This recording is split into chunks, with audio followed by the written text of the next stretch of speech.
Барлықтарыңызға қайырлы күн. Есімім Аяша Тидербекқызы, психолог, психотерапевтпін. Так, бүгін сіздерге бір измена жайлы айтатын болам. Егер де осындай измена болған болса, қыз бен жігіттің арасындағы отношенияңыз басыңыздан өткен қандай да бір ауыр ситуация болатын болса, сол ситуацияны басқа біреулер сабақ алсын дейтін болсаңыздар, астыға комментарийге жазып кетіңіздер, жарайды ма? Және де осы айтқан ситуацияға қарай өз ойларыңызды жаза кетіңіздер. Әрине, подписаться жасап, лайк басып, комментарий жазыңыздар. Кеттік онда. Маған бір әйелдің жазған нәрсесі өте қатты өтіп кетті, соны сіздермен бөліссем деймін.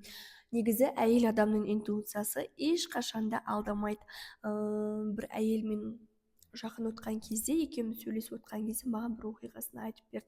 Ол оқиғадан менің түсінгенім және өздеріңіздің түсінгендеріңізді жаза кетіңіздер. Басында күйеуіміз екеуміз жақсы таныстық бастадық. Көп уақыт жүрдік, 2 жылдай жүрдік. 2 жылдан кейін екеуміз үйленуге бел байладық. Мен басқа қалада тұрсам, ол басқа қалада тұрды. Екеуміз үйленуге шешім қабылданғаннан кейін әрине тәтті шай өтті. Тәтті шай өткеннен кейін ол екеуміз мен өзімнің дүниелерімді жинауды бастадым, ол өзінің үйдің тірліктерін істеуді бастады. Ол екеумізде үйде ешқандай нәрсе болған жоқ.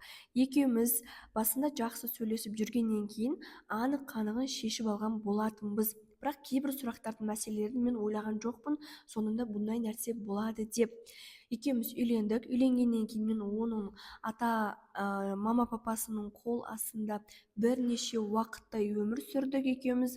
Бір үйде тұрдық, абысыным екеуміз бір үйде тұрдық. Тұрғаннан кейін абысынымен көптеген ситуациялар болды, ұрыс шығардық. Абысыным түнде айқайлап төсек қатынасы болып жатқан кезде шақсыруды шығарды, бұлар сөйтеді, бұлар бүйтпейді деп, енем мынандай тірліктерді істемейсің, немесе қамыр жайғанымды ұнатпайды. Сонымен күйеуіме былай да айтып көндіре алмаған екен, күйеуімді мынандай ойлап таптым. Екеуміз гостиницаға барайық, давайте. Гостиницаға барғаннан кейін екеуміз бірге сол гостиницада шешіп алайық деп күйеуімді гостиницаға шақырдым, өзім ақша жалдап шақырдым. Күйеуіміз екеуміз сол жерде ақылдасып, шешіп, бөлек шығамыз деп шешім қабылдадық. Ертесі күні бөлек шығамыз деп дастархан басында азанда айтқан кезде ата енем, абысыным барлығы көре алмай айқай шығарды, шықпайсыңдар, кетпейсіңдер деді. Сосын одан кейін мен кетпеймін, үйтпеймін деп қарсыласқан жоқпын, бірақ күйеуіме айттым осындай, біз шығамыз, бөлек шығамыз деп до конца тұрып алдым. Ол менің ситуациямда қалай десем екен, күйеуім дұрыс түсінді, жарайды кетейік деп екеуміз соңында қанша ұрыс қырылысқаннан кейін екеуміз бөлек шығып кеттік. Бөлек шығып кеткеннен кейін күйеуім бастапқысында өте қиын болды. Мен жұмыс істедім бірнеше жерде, күйеуімді бірнеше жерде жұмыс істеді, екеуміз жайлап көтеріле бастадық. Үйімізді алдық, машинамызды аштық. Мен басқа жерде жұмыс істей бастадым, банкте. Ол менің күйеуім өзінің бизнесінде ашып жүрді. Сол кездегі мен оған бір ұл, бір қыз туып бердім. Оларды садигіне апарып, барлық тірлікті өзімнің мойныма жауапкершілікті алып жүрдім. Бір күні үйде ұйықтап жатсам, күйеуім командировкамен тірлікке кетем деп айтқан болатын.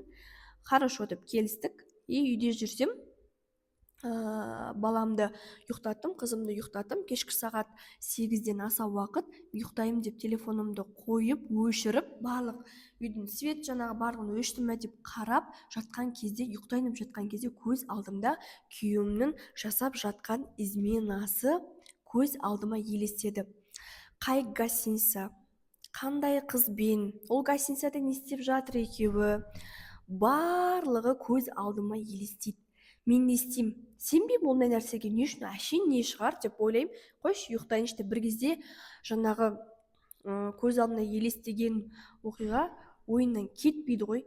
Не істеймін, қандай нәрсе істеймін деп, соңында барайын ба, бармайын ба, қойшы, мен күйеуіме сенемін ғой деп, сондай нәрселердің барлығын айтып, ойланып арада сағат 8:30-да ол көретін болса, мен сағат 12 болып қалды дейді. Бір кезде шығамын деп, баламды, мамамды шақырдым үйге. Қарай тұршы, қазір келемін деп. Үйіміз жақын болды, мамам екеуміздің.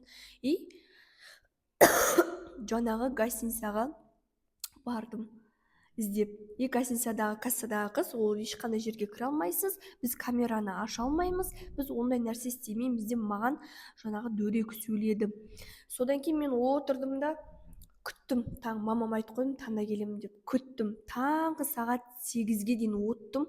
Алдында гостиницаның алдында скамейка бар, скамейканың алдында отып күттім. Сол кезде күйеуім шығып келе жатыр екен. Шынымен күйеуім шықты да любовницасымен шықты. Екеуіне қарадым да тұрып қалдым, не айтарымды білмей. Сол мезетте күйеуімді айқайладым, ана любовницаны быт-шытын шығарып ұрып, сол жерде үстін жатқыздым да үстінен аямай ұрып. Ол кезде күйеуімді кінәлаған жоқпын ғой, и то ол қыздың іші шығып қалған, 2 қабат екен еще.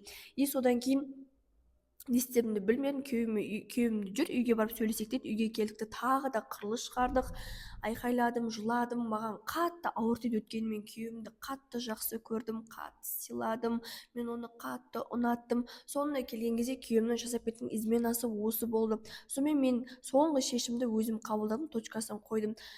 Екеуміз ажырасайық, 2 бала менде қалады, сен жаңағы любовница 2 қабат екен, сонымен бірге тұр деп. И одан кейін екеуміз ажырасып кеттік. Әлі күнге дейін күйеуімді бала шағама көрсеткен жоқпын, қазір өзім банкте істеп жатырмын деп маған өзінің ситуациясын айтып отыр. Бұл оқиғадан сіздер не түсінесіздер? Не ойлайсыздар осы оқиғадан кейін? Егер де сіздер де осындай оқиғаларды көріп, естіп жүрген болсаңыздар, өз бастарыңыз өткен болса, астыңғы комменттерге жазып кетіңіздер.